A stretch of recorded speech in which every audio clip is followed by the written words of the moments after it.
No one was supposed to find this.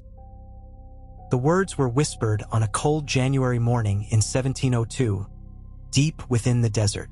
Near the forgotten caravan route, laborers worked under orders from Ottoman officials. They were searching for stone to repair military forts. They expected ruins, broken temples, but one worker struck the ground and heard something unnatural. Not stone, hollow. The foreman ordered the men to dig wider. Sand collapsed inward, revealing the top of what looked like a human head. Then another face emerged. Then another. Hundreds of silent clay soldiers stared upward from beneath the earth. Their expressions were different. Some young, others old. Some with curved shields. Their eyes were painted black. Their armor carried symbols no one recognized. And beneath them, a staircase descended into darkness. The workers stopped digging. Cold air was rising from the buried chamber. Air meant space, and space meant an untouched city. For several moments, no one moved. The desert wind became the only sound. Something enormous had been hidden beneath the sands for centuries, perhaps intentionally. Scholars from Cairo arrived 2 weeks later. Most expected a minor necropolis. Instead, they found an underground complex unlike anything documented in Egypt. Oil lamps illuminated painted walls coated in strange black resin. And then they saw the city. Not a tomb. Entire streets carved beneath the earth. Stone homes, storage chambers, and standing throughout the ruins, more clay soldiers. Thousands of them. Unlike the terracotta warriors found later in China. These statues were smaller, rougher, older. Yet they shared the same unsettling realism. It was as if the army had been modeled after real people frozen in time. But the greatest mystery was the writing. Symbols covered the walls everywhere. Not hieroglyphics, not Greek. The inscriptions belonged to no known language. Characters curved like flowing water. Translation proved impossible. Ancient Egypt was documented, but this language appeared disconnected from every branch. It was as if an entire civilization had vanished without leaving descendants. Archaeologists discovered clay tablets stacked neatly inside sealed jars. Some tablets contained maps of stars. Others depicted strange military formations. Then came the discovery that changed everything. A massive circular hall. At its center was a raised platform surrounded by hundreds of clay soldiers kneeling. But the platform was empty. No throne, no statue, nothing. Only a black stain covering the stone floor. Researchers could not explain it. Traces of unusual mineral compounds, possibly from regions far south of the Sahara. Who built this place? And why bury it? The city had not collapsed naturally. Passages had been deliberately sealed. Food jars remained untouched. Tools were left behind as if they departed suddenly. Then there were the skeletons, found near one of the sealed exits. Not warriors, children. Many died while trying to escape deeper into the tunnels. No signs of battle, no weapons nearby, only silence. Rumors grew faster than facts. Some claimed the city belonged to a forgotten army. The soldiers near the deepest tunnels were unfinished. Half-formed faces. Bodies still attached to clay blocks as if work stopped suddenly. As though the city vanished before the army could be completed. And buried beneath one chamber, workers discovered a sealed bronze door. No inscription explained what waited behind it. And no one in 1702 could open it. The secrets of the forgotten city remain buried under the sand.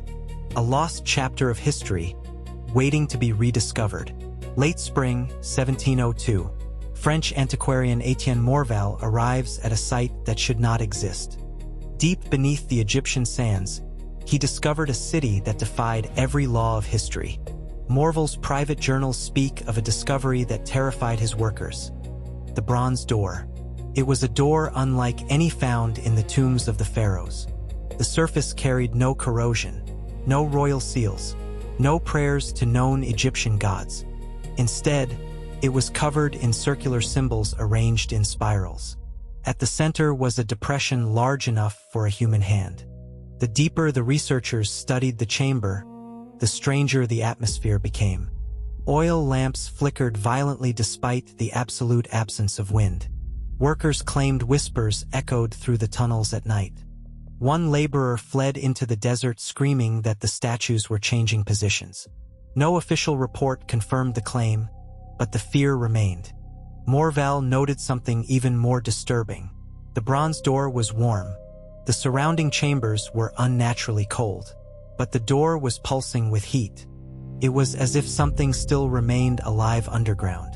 The statues surrounding the chamber were different from the others across the city. They were not soldiers guarding against intruders. They were facing inward, protecting whatever was sealed behind the door. Excavations intensified. Scholars mapped entire districts beneath the sand. The city stretched far larger than believed, possibly several miles in diameter. But this city had been designed around circles, not the Nile River. Circular plazas. Circular temples. Circular wells descending into darkness. Even the streets curved inward toward the central chamber like spokes around a wheel. Then came the discovery of the masks. Dozens of black stone masks were stacked carefully in rows. Each had exaggerated eyes and expressions of terror or grief. But it was the inside of the masks that disturbed researchers. Symbols had been etched there, hidden against the wearer's skin. One phrase appeared repeatedly. No one could translate it in 1702. Modern linguistic attempts suggest a chilling meaning: the silence below. Evidence suggested the city experienced an organized evacuation in haste. Cooking vessels still contained traces of grain. Water jars remained sealed. But no valuables were taken. Jewelry lay untouched. Ceremonial blades remained on walls. It was as if the inhabitants fled from something more terrifying than loss. Then the bodies were discovered. Not near entrances, but gathered in the center. 47 skeletons arranged in perfect rings around a dry stone well. No signs of violence. No defensive wounds. Most appeared seated peacefully. But every skull showed the same strange detail.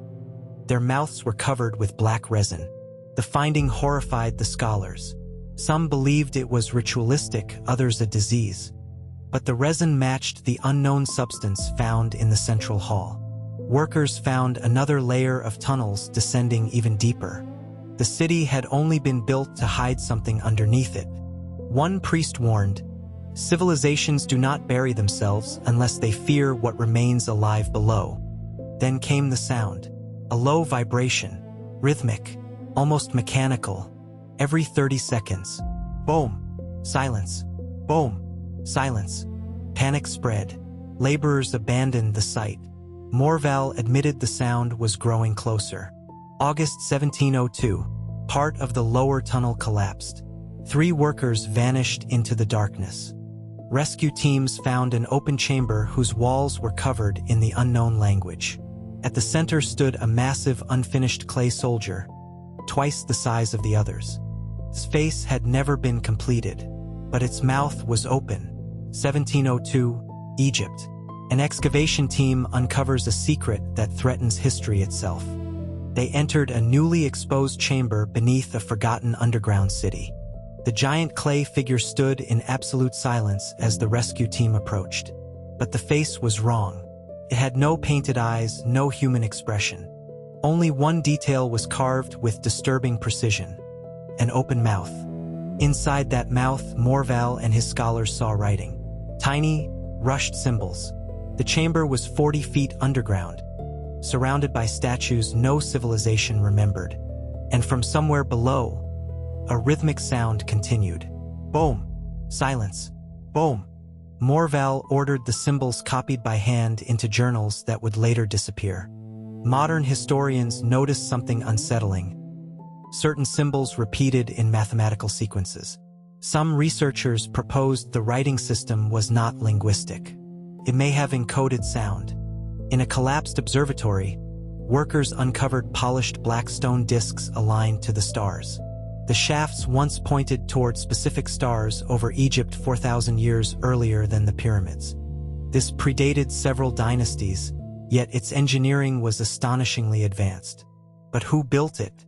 No surviving Egyptian records mention the city. It was absent from temple archives, absent from history itself. Some scholars believed the city had been erased deliberately, not lost, but removed. Why create thousands of soldiers underground where no enemy could ever see them? Their armor showed battle damage. Their poses suggested coordinated formations. And the soldiers became less human the deeper explorers traveled. By the deepest chambers, the unfinished figures barely resembled ordinary humans at all.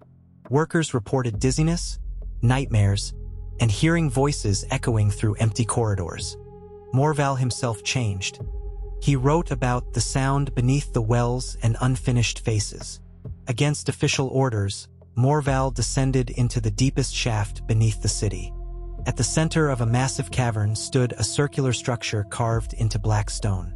No statues, no inscriptions. Only an enormous pit descending beyond torchlight. And from below came the sound. Boom! Closer now. The vibration stopped. A worker stepped forward to retrieve Morval and saw movement below. Not shadows. Movement. The men fled. One survivor later claimed he heard breathing rising from inside the pit. Morval never returned. Ottoman authorities ordered the lower tunnels sealed permanently with explosives. Many believed the explorers had uncovered something they were never meant to reach. Before disappearing, Morval mailed a final letter containing a single translated phrase. The army was never built to protect the city. It was built to keep the door closed.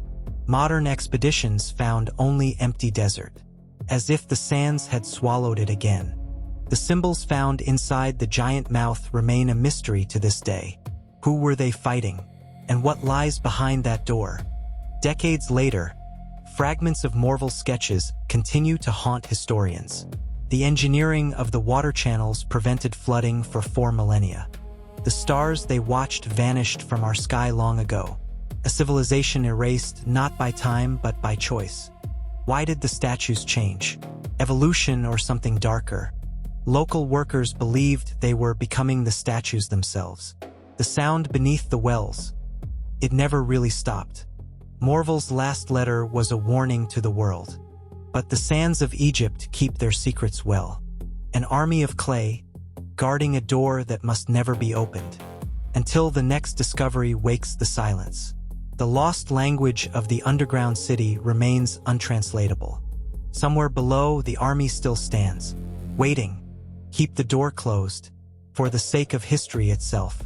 By the winter of 1703, the underground city began disappearing from history. Official Ottoman records reduced the excavation to a few dry sentences. Funding vanished. Military guards withdrew. The location was quietly lost. Scholars dismissed the story as a myth or a desert legend born of fear. But fragments survived in private sketches circulated among collectors. Travelers wrote of rumors about a city hidden beneath the sand.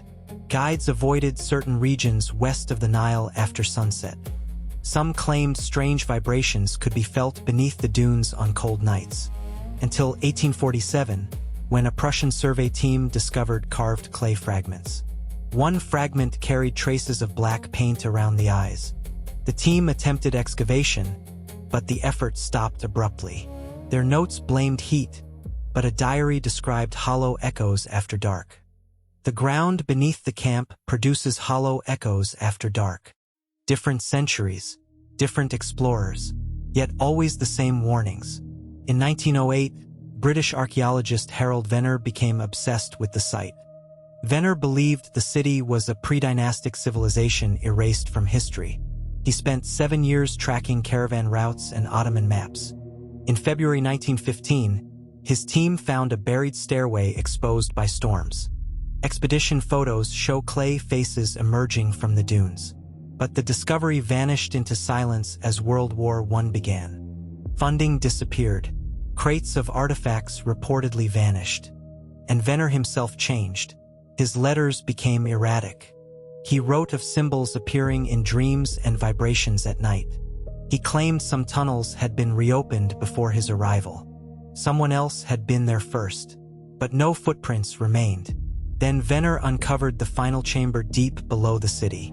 It contained enormous circular grooves surrounding an abyss. The clay soldiers had collapsed inward as if something shifted, and the vibrations were stronger. Boom! Silence. Boom! Venner lowered weighted ropes into the darkness. They never reached bottom. One rope snapped completely. He wrote one final, illegible entry. The statues are not warriors. They are witnesses. After that, the expedition ended permanently. Venner disappeared from public records entirely. Some say he died.